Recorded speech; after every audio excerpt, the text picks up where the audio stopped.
बच्चों, कैसे हो? आशा करते हैं कि आप अच्छे होंगे और हम भी अच्छे हैं।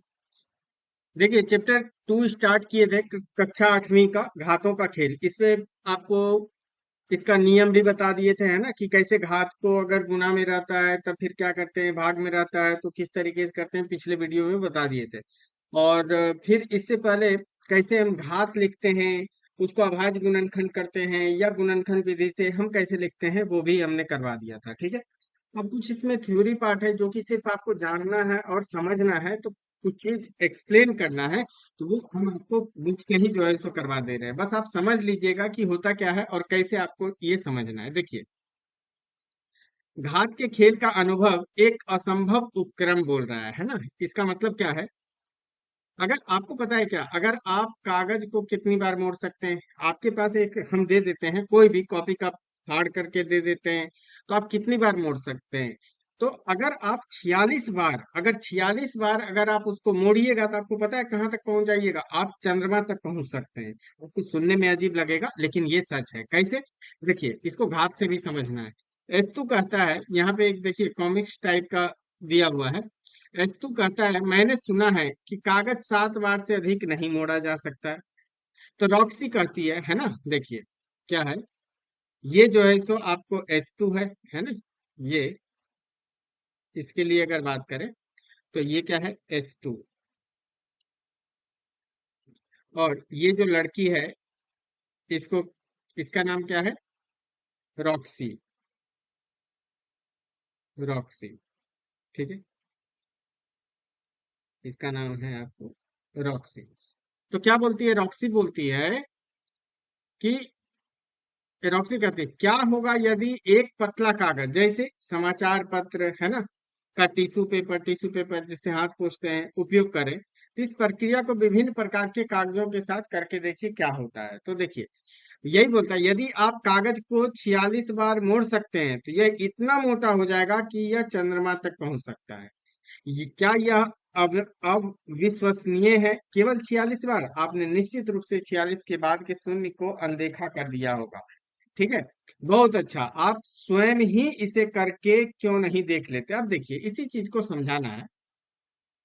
आप मान लीजिए, क्या दिया हुआ, आप कागज को जितनी बार मोड़ना चाहते हैं उतनी बार मोड़ सकते हैं। मान लीजिए आपके पास कागज 30 बार मोड़ा गया, मतलब 30 बार मोड़ने के पश्चात कुछ ना कुछ मोटाई होगा, उसका बताते हैं।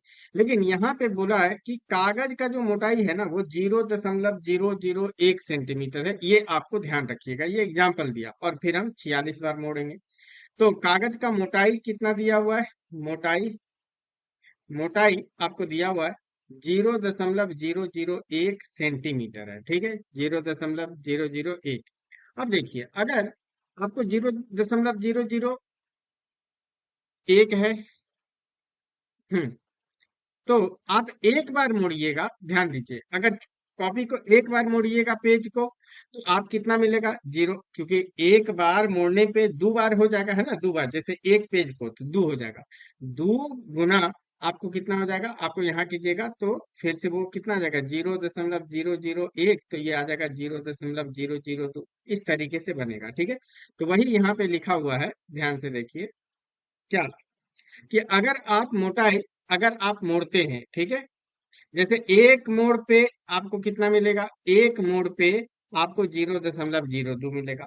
और फिर इसको 2 से गुना कीजिएगा, दोबारा मोड़िएगा 0.4, फिर 3 बार करेंगे तो ये 8 आ जाएगा। वैसे करते करते अगर 6 बार कर देंगे तो यहाँ पे कितना है? 32। फिर से 2 करेंगे तो ये 64 हो जाएगा। फिर 64 को करेंगे तो 128 हो जाएगा।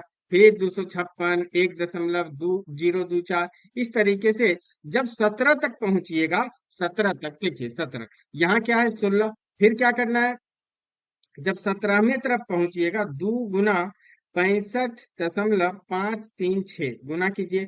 तो यहाँ कर लेते हैं, इधर रख करके गुना, 6 दूनी 12, 3 दूनी 6, 1 7, 5 दूनी 10, फिर एक बचेगा, 5 दूनी 10, 1 11, और फिर एक 6 दूनी 12, 1 13। तो मतलब लगभग ये वाला जो सिंबल होता है इसको बोलते हैं लगभग, है ना, इसका इसका मतलब होता है लगभग। तो आप कितना पहुंच जाइएगा? 131 सेंटीमीटर। तो वही बोलता है यहाँ पे, अभी और 46 तक पहुंचना है। हम ये वाला चिन्ह को लगभग के समान के दर्शाने के लिए बोलते हैं। 10 बार मोड़ने पर कागज की मोटाई अभी 1 सेंटीमीटर से अधिक हो गया है ना, 10 बार से अधिक, क्योंकि 1.04 देखिए यहाँ पे 1.024 हो गया, तो इससे तो ज्यादा हो गया, सेंटीमीटर है। 17 बार मोड़ने के पश्चात कितना हम ले आए, 131 सेंटीमीटर, जो कि 4 फुट थोड़ी सी अधिक होता है, 4 फुट से थोड़ा सा ज्यादा होता है, ठीक है। अब देखिए आपके विचार, और क्या बोला है, आपके विचारानुसार कागज को 30 बार मोड़ने के पश्चात मोटाई कितनी होनी चाहिए, इसे 45 बार मोड़ने के पश्चात मोटाई कितनी होनी चाहिए, एक अनुमान बोला लगाने के लिए।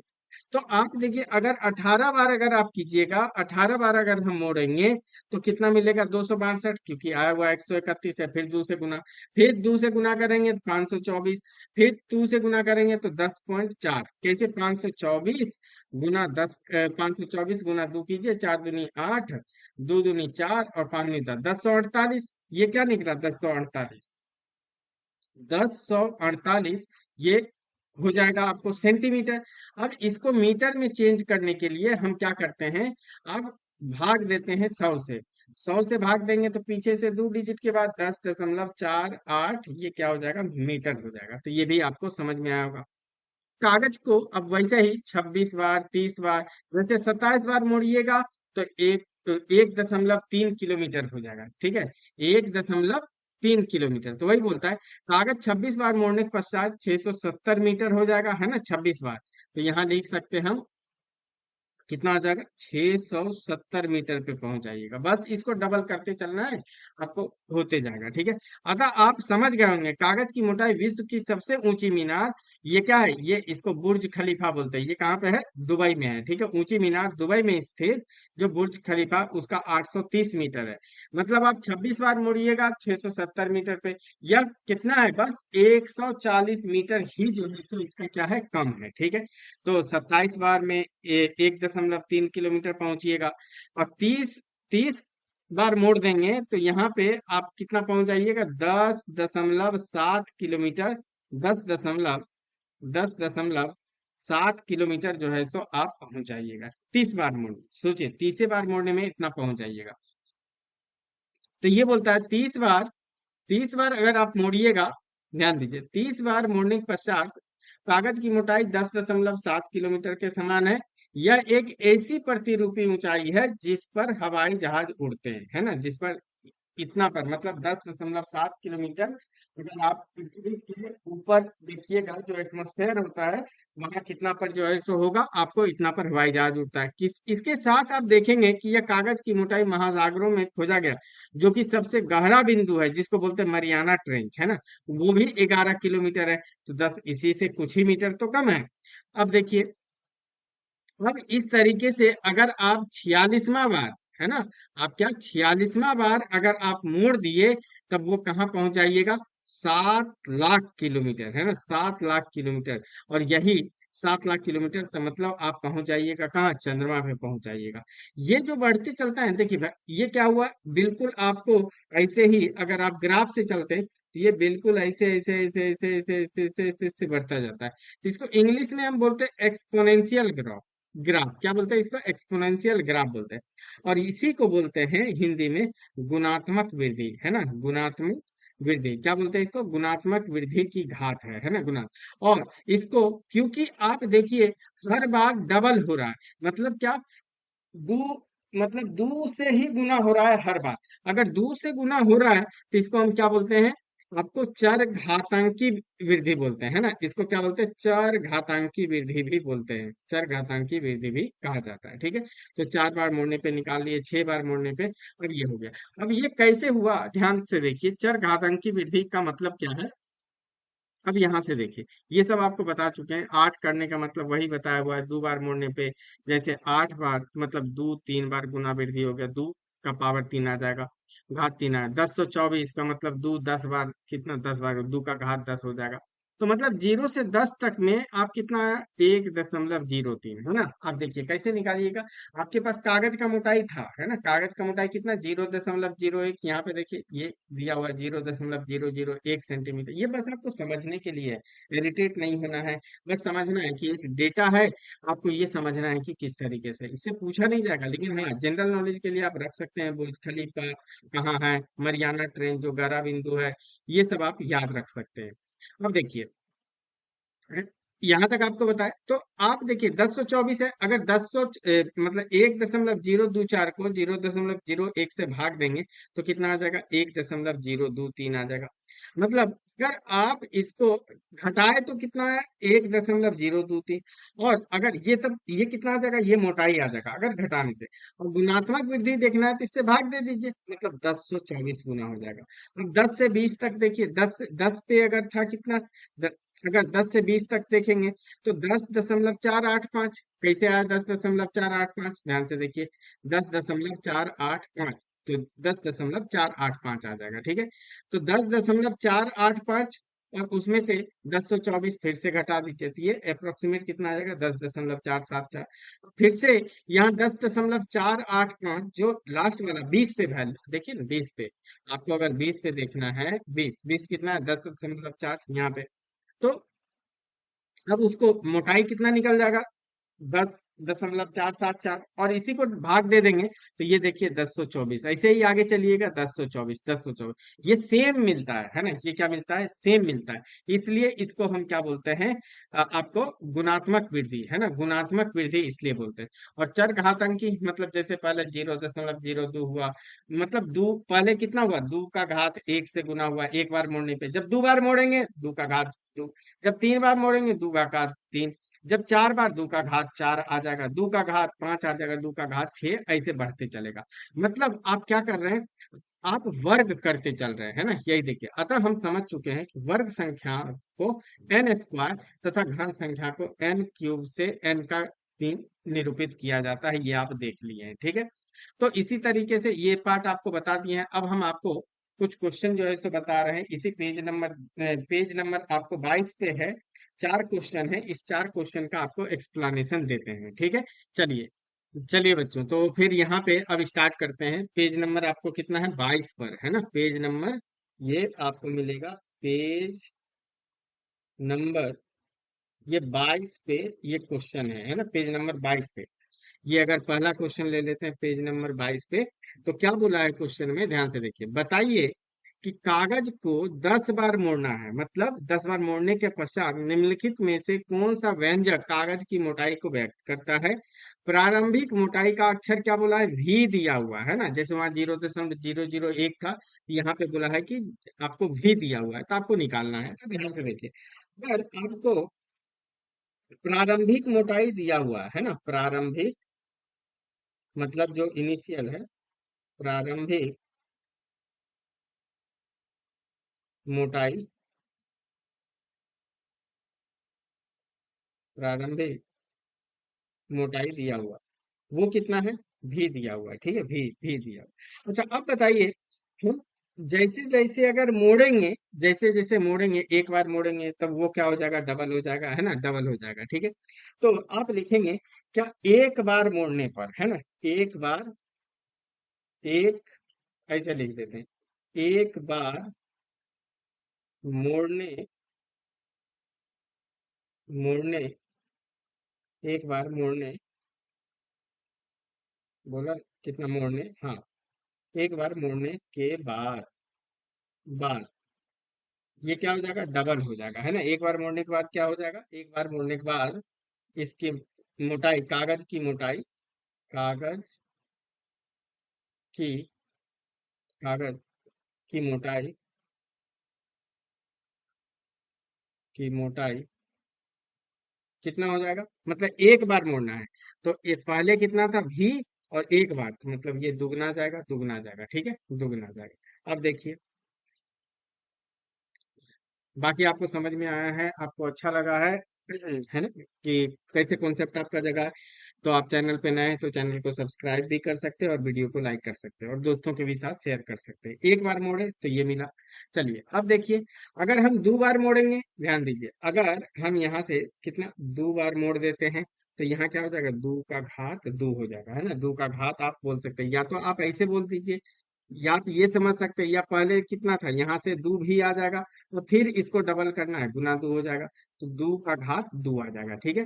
तो दो का घात दो हो जाएगा।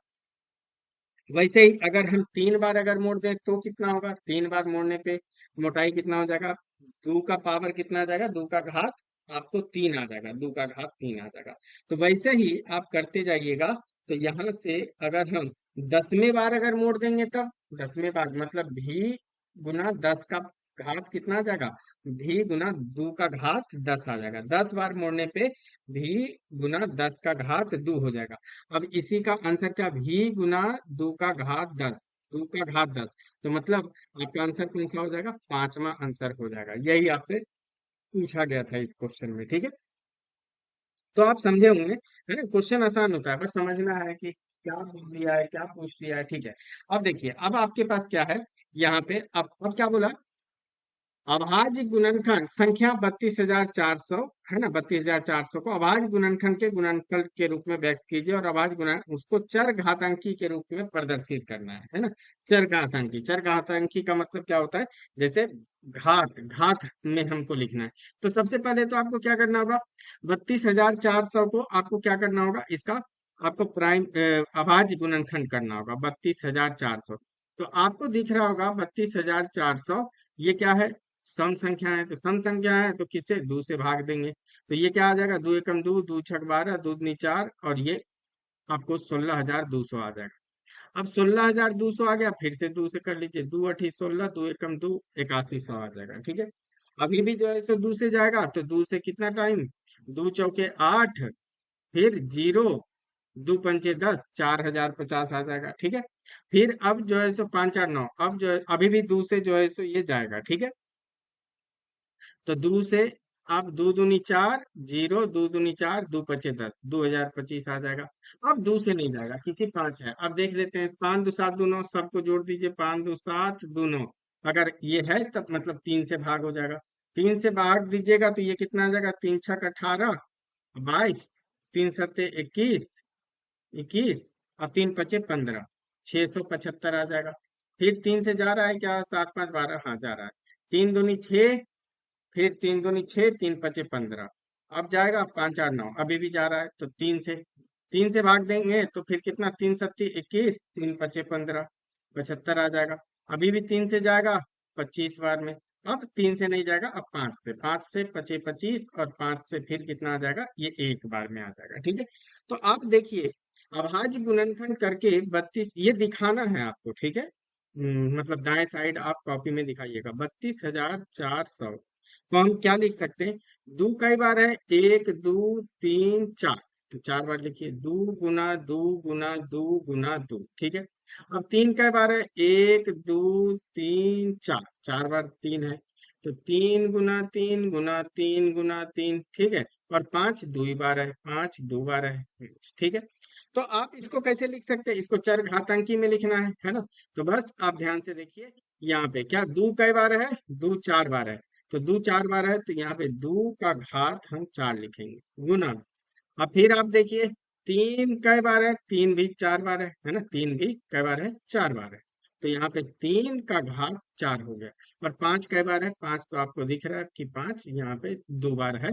तो फिर आप ये भी आपका हो गया क्वेश्चन, है ना। तो ये इसमें यही करना था, है ना। अभाज्य गुणनखंड से आपको पहले तो अभाज्य गुणनखंड करना था, और अभाज्य गुणनखंड जब आप कर लिए तो इसके बाद आपको क्या करना था, इसको चर घातांकी। तो ये जो लिखे हैं ना, जैसे आप देखिए, ये लिखा हुआ है चर घातांकी, चर घातांकी ये है, ठीक है। तो आपको इसको चर और घात, चर घातांकी, ठीक है। चलिए अगला क्वेश्चन लेते हैं। अब क्या बोला है, ये दूसरा क्वेश्चन था, इसको मार्क कर देते हैं, ये दूसरा क्वेश्चन था, ठीक है। और इसको तीसरा क्वेश्चन बोल देते हैं, ये भी सेम ही पेज पे है ना। 22 नंबर ही पेज पे आपको ये मिलेगा। माइनस एक का कितना है, एक का पांच का मान क्या होगा, एक का घात पांच है। तो आपको देखिए, हम बताए थे, कॉन्सेप्ट बताए थे आपको, बस वो ध्यान रखना है, हम लिख करके देते हैं। अगर -1 आपको बोले भी थे कि इसको याद कर लीजिएगा, आपको तुरंत देखते के साथ क्वेश्चन सॉल्व हो जाएगा अगर आपको पता रहता है। अगर -1 का अगर यहाँ पे सम संख्या रहेगा, सम घात में सम संख्या रहेगा, तो आपको सोचना ही नहीं है, वो क्या होगा, 1। लेकिन वही अगर -1 का विषम संख्या, विषम संख्या अगर घात है, तो वो क्या आएगा, -1 आता है। ठीक है, अब देखिए क्वेश्चन आपको तुरंत फटाक से हो जाएगा ये क्वेश्चन। क्या बोला है आपको, आप यहाँ देखिए, -1 का घात 5 क्या होगा, तो आप डायरेक्ट क्या लिख सकते हैं यहाँ से, -1 का घात 5, -1 का घात 5। तो आपको सोचना है ये 5 क्या होता है, विषम संख्या, विषम संख्या होगा तो आंसर कितना आ जाएगा, -1 आ जाएगा। ठीक है, अच्छा अब क्या बोला, अ, ये तो हो गया। यहाँ यह संख्या धनात्मक है या ऋणात्मक, तो आपको ये पता चल गया कि ये क्या है, आपको ऋणात्मक, तो यहाँ लिख सकते हैं यह संख्या आप बोल सकते हैं, यह संख्या यह संख्या ऋणात्मक है। ठीक है, ऋणात्मक ऋणात्मक है। ठीक है, ये हो गया। अब इसके बाद फिर बोला है -1 का घात 56 के विषय में आपका क्या विचार है, तो आप 56 जैसे ही देखिएगा तो ये क्या मिल जाएगा आपको, इस पे तो जो है सो सम संख्या है, सम संख्या है, तो आप डायरेक्टली वो क्या आ जाएगा, -1 यहाँ पे 56। तो 56 आपने देखा, 56 क्या है, सम संख्या, और सम संख्या रहेगा तो वो क्या मिलेगा आपको, पॉजिटिव मिलता है ना, तो 1 मिलता है। तो यह संख्या क्या हो जाएगा, धनात्मक, तो इसको लिख सकते हैं यह संख्या धनात्मक धनात्मक है। क्लियर है, यही चीज आपको विचार करने बोला। चलिए, अब आपको एक इसका लास्ट क्वेश्चन है, अब ये वाला क्वेश्चन देख लेना है ना, क्या बोल रहा है, -2 का घात का 4, घात 4 है, तो वो क्या बोल रहा है कि 16 होता है, सत्यापित करना है। ठीक है, सत्यापित कर देंगे, कोई दिक्कत नहीं है। अगर आपको ये भी तो सेम ही आ जाएगा, अगर निगेटिव नंबर वाला तो आपको कॉन्सेप्ट पता है ना, निगेटिव नंबर का आप कर सकते हैं। तो आपको यहाँ क्या करना है, देखिए अगर आपको ये देखना है कि -2 का घात 4 है, जो कि कितना बोला है आपको, 16 दिया हुआ है। ठीक है, तो आपको यहाँ से आपको घात देखिए क्या है, अगर इवन है ना, इवन मतलब सम संख्या है, तो ये आएगा प्लस में ही आएगा, पॉजिटिव में ही आएगा। ठीक है, आप -2 का 4, आप डायरेक्टली आप यहाँ से आप लिख सकते हैं कि ये 2 का घात 4 है। ठीक है, क्योंकि यहाँ ऋणात्मक है और यहाँ पे सम संख्या है। ठीक है, ये चीज ध्यान दीजिएगा। 2 का घात 4 का मतलब 2 को कई बार गुना कीजिएगा, 4 बार गुना कीजिएगा, तो 2 का घात कितना हो गया, 16 है ना, 2 का घात क्या हो गया, 16। और यहाँ पे बोल भी रहा है 16, तो आप बोलिएगा कि ये सत्यापित हुआ है ना, सत्यापित सत्यापित हुआ। तो ये पार्ट हो गया। आप ऐसे भी सोच सकते हैं, अगर आप इस तरीके से नहीं चाहते हैं करना, तो देखिए आप ऐसे भी सोच सकते हैं क्या, अगर -2 का घात 4 है, ये समझाए भी हैं आपको, मतलब आप -2 को कई बार गुना कीजिएगा, -2 को 4 बार गुना कीजिएगा। अब ये -2 दो बार है, माइनस माइनस प्लस, तो यहाँ कितना आ जाएगा, 2 गुना 2, है ना। और फिर ये -2 गुना 2 यहाँ पे लिख करके ये भी प्लस हो जाएगा, 2 गुना 2। अब ये कितना, 2 दूनी 4 दूनी 8, दूनी 16, तो यहाँ से आप ऐसे भी सत्यापित कर सकते हैं। ठीक है, बाकी अब देख लिए होंगे। अब इसके बाद अगला पार्ट इसका करेंगे, अब अगला एक्सरसाइज क्वेश्चन है, तो वो अगले वीडियो में लेंगे। तब तक आप यहाँ पे ध्यान से आप इसको रिवाइज कीजिए, क्वेश्चन प्रैक्टिस कीजिए। बाकी मिलेंगे अगले वीडियो में, तब तक अपना ख्याल रखें, बड़ों का ख्याल रखें। Thank you for watching.